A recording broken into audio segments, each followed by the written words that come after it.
For all your news, advice and product information, visit MoneyExpert.com. Hello and welcome to MoneyExpert TV, the show where we try and guide you through the financial maze. I'm Esther Shaw and I'm joined today by Dean McCarthy of independent financial advisor Cobalt Private Finance. Hi there, Dean. Hi, Esther. Now today, with the end of the tax year looming, we're going to be focusing on ISAs. Now Dean, first of all, let's get right back to basics. What is an ISA? An individual savings account, or an ISA as it's more commonly known, is a very tax-efficient way of saving for your future needs. Now we're about to see the government introduce a whole range of reforms for these ISAs. Can you tell me a bit more about what that's going to involve? Okay, the main benefit of an ISA is that, for an individual anyway, any gains that come from the ISA are going to be free of capital gains tax, and any income that's taken from an ISA is going to be free of income tax. Now, the government are very keen for individuals to hold ISAs as well, because obviously it helps them to save for the future. So what's the limit at the moment? The limit at the moment is £7,000, but from the new tax year that's going to rise to £7,200. It's going to be structured. You can hold £3,600 in cash ISA and £3,600 in the stocks and shares ISA. You're also able to roll over any equity ISAs that you've built up previously, and you can roll those into a cash ISA, but not the other way around. So what about withdrawals? Because there's a bit of an issue at the moment, isn't it, that once you take the money out, you effectively lose that bit of your allowance? Yes, definitely. If I take you back to what I said earlier, the government are very keen for individuals to take out an ISA, because it obviously helps them to save for the future. Before ISAs, PEPs were in place, and exactly the same issues happened with PEPs as they do with ISAs as well. So yeah, we are conscious that if you do take cash out, the government really want you to save, but if you do take cash out of your ISA, then that allowance is actually lost. So with the end of the tax year looming, what should you be looking to do right now? Well, it's very interesting. Only a third of the population actually have an ISA at the moment, so there's a lot of people out there who aren't taking advantage of this allowance. So if you do have any extra capital available, if you haven't got a lot of expensive debts on your hands at the moment, then consider maximising your current ISA allowance for the current tax year. So how do you go about deciding whether to go for a cash ISA, say, or a stocks and shares ISA? Okay, that really comes down to the individual. Now, if you're an individual who's looking to put some cash aside for the short term, who may need access to that cash as well, then probably a cash ISA is going to be more appropriate for you. If you're prepared to take a little bit more risk, or a lot more risk, with the hope that your eventual returns are going to outperform cash, then a stocks and shares ISA is the place for you to consider investing. But be aware, obviously, that any investments instigated within the stock market can rise as well as fall, and these really should be regarded as medium to long-term investments. Absolutely. So let's start with a cash ISA. Say you want to take out a cash ISA, what should you be looking for? The driving factor has got to be the interest rate that's payable, but be very careful. Some of the headline interest rates aren't really what they seem. For example, Barclays have a very good rate at the moment, which is 6.3%. However, the first year there is a 1% bonus attached to that rate. Be also careful for withdrawal periods, if there are any penalties, withdrawing your cash, etc. Are there any simpler, sort of no strings attached ISAs that you could pick out?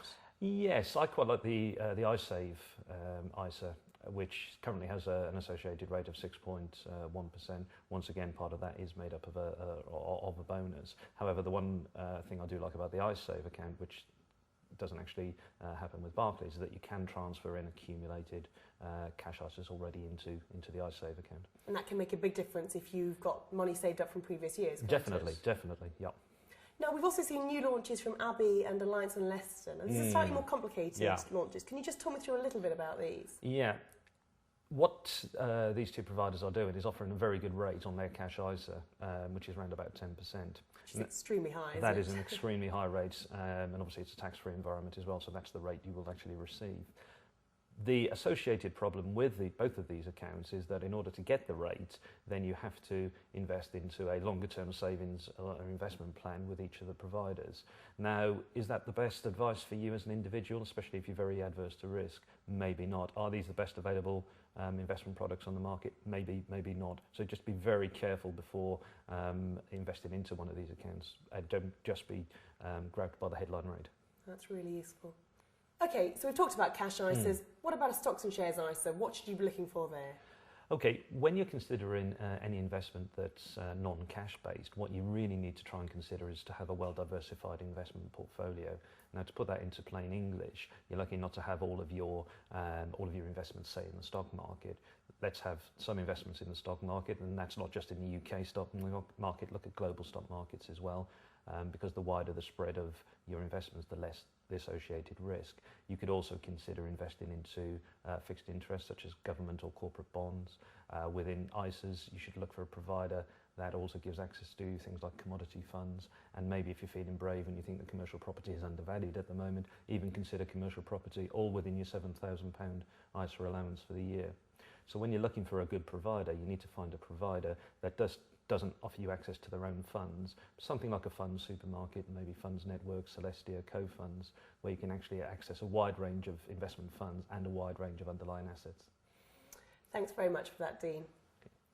Moving on now to today's viewer question, and this one does have an ISA theme. This is from Lisa Harry over email. She says, I've been saving into ISAs almost every year since ISAs began, but now seem to have accounts open all over the place. Can I move all this money into one account? Now, Dean, can you just help me out a bit with this one? Can Lisa put all those funds together now? Yes, definitely. And Lisa doesn't actually highlight within her email whether she is referring to cash or equity-based ISAs, but it doesn't really matter. For either one of those, you can look to transfer to another provider. As I've already said, a lot of cash ISA providers don't actually allow you to transfer over built-up funds already, so you need to find an ISA provider such as iSave that actually allows you to do that. Now, with the stocks and shares ISA, it's a little bit different. You should be able to transfer or even re-register your funds to an existing provider. And as I said earlier, I would tend to use a fund supermarket. The other thing you should also be careful of as well is making sure that the charges are competitive on any investments that you make, including transfers. Thanks, Dean. I hope that answers your question, Lisa. And now it's competition time. To be in with a chance of winning one of our Money Expert mugs, all you've got to do is answer this simple question. As part of the ISA changes, all PEPs will turn into ISAs. But what does PEP stand for? Is it A, Personal Equity Plan, B, Private Economic Plan, or C, Personal Equity Programme? Send us your answers to quiz@moneyexpert.com. That's just about all for this week on our ISA special. So thanks go to Dean from Cobalt Private Finance for joining us today. Thanks, Esther. Thank you, Dean. And to say, do join us again next week. In the meantime, keep sending us your questions to viewerquestions@moneyexpert.com. Bye for now.